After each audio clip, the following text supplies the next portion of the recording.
Hello, good evening all of you. और आज है आपका 22 अगस्त 2023 डेली करेंट अफेयर एमसीक्यू में आपका स्वागत है।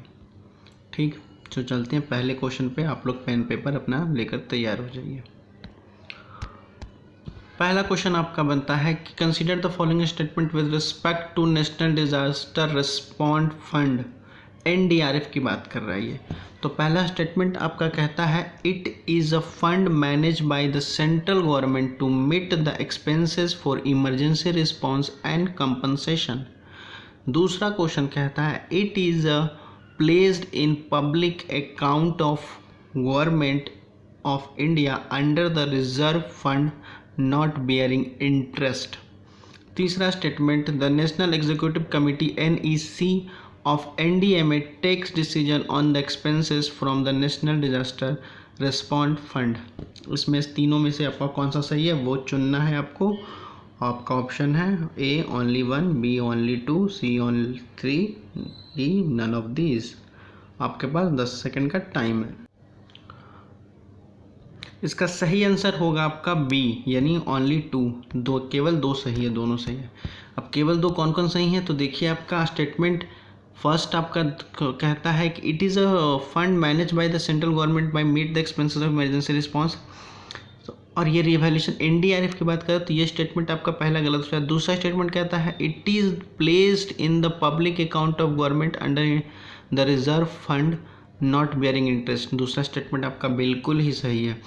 और थर्ड स्टेटमेंट में आपका कहता था national executive committee of national disaster management authority takes place decision on the expenses from the national disaster response fund, यानी तीसरा स्टेटमेंट भी आपका सही है। इसलिए क्या हो जाएगा आपका ओनली 2। और ये हाल ही में न्यूज़ में क्यों है क्योंकि सेंट्रल गवर्नमेंट ने हाल ही में क्या किया है 200 करोड़ अप्रूव किया है नेशनल डिजास्टर रिस्पॉन्स फंड को as advance assistance for Himachal Pradesh. अभी आप लोग देख रहे होंगे हिमाचल प्रदेश में लैंडस्लाइड हो रही है, ठीक, बहुत बारिश हो रही है और गवर्नमेंट ने वहाँ क्या नेचुरल क्लैमिटी क्या करते हो अनाउंस कर दिया है उसको नेचुरल क्लैमिटिक स्टेट। ठीक है, चलते हैं अपने नेक्स्ट क्वेश्चन पर।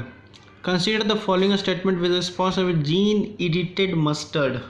जीन एडिटेड मस्टर्ड आपका कल ही न्यूज़ में था तो इससे रिलेटेड क्वेश्चन है। पहला स्टेटमेंट कहता है it is based on CRISPR-Cas9 gene editing while being non-genetically modified। Second statement कहता है it is India first low pungent mustard that is paste and disease resistance. ठीक, आपका सही स्टेटमेंट हो जाएगा ओनली 1 या ओनली 2, बोथ 1 and 2 या nether 1 nether 2। 10 second का टाइम है। तो सही स्टेटमेंट आपका हो जाएगा C, बोथ 1 and 2 दोनों सही है। कैसे सही है सर तो देखिए क्या कर रहा है CRISPR जो क्या है जीन एडिटिंग टूल है जो कि डिप्लॉय करता है क्या इंजाइम वॉज यूज्ड वहाँ होता है। और ये क्या कहता है to cut the DNA at the precise target location of DNA, यानी DNA को कट करता है। ठीक है, आपका सेकंड स्टेटमेंट की बात कर लीजिए तो कह रहा है Indian scientist have developed the first and low pungent mustard that is paste and disease resistance, यानी सेकंड स्टेटमेंट भी आपका सही है। हमने पढ़ा था हाल ही में रिसेंटली में ये मस्टर्ड क्या है, ये पहला मस्टर्ड है जो आपका लिस्ट पंजेंट है, लो पंजेंट है, इसकी महक जो है बहुत कम है और ये हाईली यूजफुल है। ठीक है, तो ये अभी हाल ही में न्यूज़ में क्यों था इंडियन साइंटिस्ट जो है उन्होंने डेवलप किया gene edited low pungent mustard that is pest और डिजीज रेजिस्टेंट। ठीक है, चलते हम अपने नेक्स्ट क्वेश्चन पर। नेक्स्ट क्वेश्चन आपका कहता है with the reference to Kashmir tag consider the following statement. पहला स्टेटमेंट कहता है it is a critically endangered animal and is included to appendix 1 of the CITES. Second कहता है the society of Kashmir stag is matriarchal. Second कहता है it is a primarily fund for in Hemis national park इन कश्मीर। आपका इसमें से सही statement चुनना है। आपका ऑप्शन है only 1, only 2, all 3, none of this. सही स्टेटमेंट आप लोग चुनिए, 10 सेकंड का टाइम है। आपका सही स्टेटमेंट हो जाएगा ओनली 2 यानी बी आपका सही हो जाएगा। कैसे भी सही होगा सर तो देखिए आपका कहता है का स्टेटमेंट 1 कि it is a critically endangered species है, ठीक है। ये जो स्पीसीज है आपका वो कश्मीर स्टाइक, वो आपका इंडिजिनस स्पीसीज है, found in Jammu Kashmir, it is also included in appendix 1 of the cities, ठीक है। पहला स्टेटमेंट हमारा सही है। सेकंड कहता है it is essential for the forest animal and found in either single or 12 member of the social system is matriarchal. इसका social system क्या, मैट्रियार्कल, यहाँ मात्र की ज़्यादा प्रधानता है, फीमेल साइड की, ठीक है। तीसरा इनकरेक्ट हो जाता है, इसलिए it is found in dense riverine forest in the high valley and mountain of Jammu Kashmir in northern plain of Himachal Pradesh में, ठीक है। ये इन एरिया में पाया जाता है, ना कि जो आपके क्वेश्चन में कह रहा था कि ये सिर्फ और सिर्फ कहाँ पाया जाता था, हेमी नेशनल पार्क में पाया जाता है, तो नहीं, ये जम्मू कश्मीर के माउंटेन एरिया और हिल एरिया में पाया जाता है, ठीक है। हाँ, और ये न्यूज़ में क्यों था हाल ही में, तो हाल ही में न्यूज़ इसमें था क्योंकि ये कहता है कि कश्मीर का जो डचीग्राम नेशनल पार्क है, it was found the population of a hangul and Kashmiri stag gradually increase over time, यानी कह रहा है कि ये इनकी जनसंख्या बढ़ी है पिछले कुछ दिनों से कश्मीर स्टैग की, ठीक है, जो कि आपका दाचीग्राम नेशनल पार्क है जो आपका कश्मीर में उसमें, ठीक है। चलते हैं हमारा नेक्स्ट क्वेश्चन। नेक्स्ट कहता है recently the WHO south east Asian region has adopted Gandhinagar declaration, the declaration related to, हाल ही में हमने पढ़ा था कि गांधीनगर डिक्लेरेशंस हुई थी आपका, अब ये डिक्लेरेशन किससे रिलेटेड है, तो आप लोग बताइए, आपके पास 10 सेकेंड है। हमने पढ़ा था, सही आंसर आपका होगा accelerating effort to end tuberculosis to by 2030, यानी पढ़ा था कि गांधी डिक्लेरेशन का थीम ही था टू एंड द ट्यूबरकुलोसिस, यानी टीबी की बीमारी की बात कर रहा था। ये आपका कर सकते हैं कि सी ऑप्शन आपका सही होगा। चलते हैं हम सॉल्यूशन देख लेते हैं, सॉल्यूशन क्या कहता है। सॉल्यूशन आपका कहता है WHO south east Asian region जो है committed further accelerate effort to end the tuberculosis by 2030 with the member country adopting the Gandhinagar declaration, यानी कह रहा है कि ट्यूबरकुलोसिस को 2030 तक में ख़त्म कर देना है। मेंबर कंट्री के साथ आपका कौन है, अडॉप्टिंग गांधीनगर डिक्लेरेशन, बहुत सारे मेंबरों ने अडॉप्ट किया है, ठीक है। चलते हैं हम अपने नेक्स्ट क्वेश्चन पर। नेक्स्ट क्वेश्चन आपका कहता है consider the following statement as per 2011 census tribal constitute 8.6% of the total population, यानी कह रहा है कि 2011 सेंसस के अनुसार आपका ट्राइबल जो पॉपुलेशन है ट्राइबल का वो आपका 8.6% है टोटल पॉपुलेशन ऑफ कंट्री का, ठीक है। सेकेंड स्टेटमेंट कहता है the responsibility of managing the birth and death registration lie in the central government, आपको इसमें से सही चुनना है। ऑप्शन पहला only 1, only 2, both 1 and 2, neither 1 neither 2। 10 second का टाइम है, प्लीज़ चुन लीजिए। हाँ, तो इसका सही स्टेटमेंट, सही आंसर हो जाएगा आपका ओनली 1, ठीक है। ओनली 1 क्या कह रहा है आपका कि 8.6 पॉपुलेशन है ट्राइबल का 2011 सेंसस के अनुसार। अब देखिए 2000 सेंसस के अनुसार 8.11 पॉपुलेशन है आपका। The responsibility of managing the birth and registration lie with the state government, state government के अंदर होता है ये।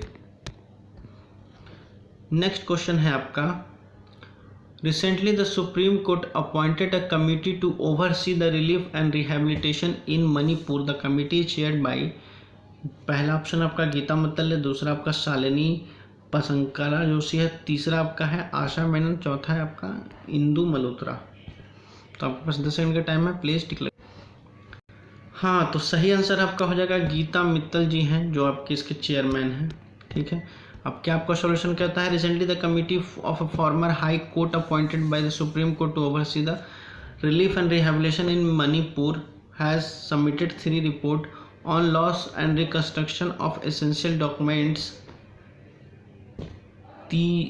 दूसरा कहता है आपका कि the panel is headed by the former Jammu Kashmir high court chief justice of India Gita Mittal and it include former Bombay high court justice Shalini Pasankar और फॉर्मर हाई कोर्ट जज जस्टिस आशा मेनन। तो इसका आंसर आपका हो जाएगा ओनली ए। चलते हैं हम अपने नेक्स्ट क्वेश्चन पर। नेक्स्ट क्वेश्चन आपका कहता है with the consider the following reference with the reference of liberalised remittance scheme. ये स्कीम के बारे में कर रहा है LRS की, ठीक है। पहला स्टेटमेंट कहता है under the scheme all resident individual including minor are allowed to free remit up to 2,50,000 US dollar की बात कर रहा है for financial year. Statement second कहता है the scheme prohibit purchase of a lottery ticket and sweepstake abroad. इसमें से सही ऑप्शन आपको ढूंढना है, सही ऑप्शन आपका हो जाएगा, ये आपको बताना है, सॉरी ये इसका ऑप्शन पहला है ओनली 1, दूसरा ओनली 2, बी 1 एंड 2, तीसरा डी। आपके पास 10 सेकंड का टाइम है, प्लीज़ बताइए। इसका सही आंसर होगा आपका सी, बोथ 1 एंड 2 दोनों के दोनों सही हैं। कैसे सही हैं दोनों, देखो कह रहा है कि लिवरेजाइज रेमिटेंस स्कीम है जो all resident individual including the minor की बात कर रहा है, जो आपको उसको कितना है अप टू 2.5 लाख रुपए यूएस डॉलर की बात कर रहे हैं, 2.5 लाख यूएस डॉलर आपको फाइनेंशियल मार्च से अप्रैल में आया है, ठीक है।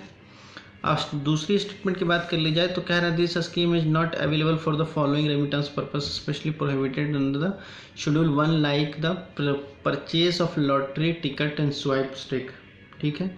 यानी आप इससे आपको क्या कर सकते हैं, आपको लॉटरी परचेस नहीं कर सकते हैं, टिकट स्टिक को स्वाइप नहीं कर सकते। चलते हम अपने नेक्स्ट क्वेश्चन पे, ये आपका इस वीडियो का लास्ट क्वेश्चन होगा। Consider the following statement with respect to Rajya Sabha. पहला स्टेटमेंट कहता है constitution of India mention the minimum age to become the member of Rajya Sabha, constitution में बात करें। दूसरा स्टेटमेंट कहता है prohibition for allocation of seat in Rajya Sabha is prescribed under schedule 4 of Indian constitution. Third statement कहता है on 1/3 member of Rajya Sabha retire every year, every second year.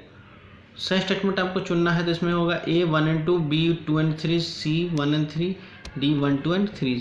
आपके पास 10 सेकंड का टाइम है, प्लीज टिक। सही आंसर आपका होगा डी 1 2 एंड 3। कैसे होगा सर, देखिए स्टेटमेंट 1 कहता है as per the article 84 of the Indian constitution a person is qualified to make a member of parliament provided by the completed 30 year of age in case of a Rajya Sabha and 25 year of age in case of Lok Sabha, ठीक है। अब statement 2 कहता है कि article 80 का जो सब close 2 है वो कहता है the location of a seat in the council state of a field by the representation of state 3 and union territory shall be accordance with the provision of A behalf obtain in the 4th schedule. Statement 3 is correct, ठीक है। तो आपका क्या हो जाएगा, इसमें आपका 1 2 3 तीनों हो जाएगा, डी आंसर हो जाएगा, ठीक है। तो ये रहा आज का सेशन। वीडियो अच्छी लगे तो लाइक एंड सब्सक्राइब कर लीजिएगा, पढ़ते लिखते रहिए, धन्यवाद।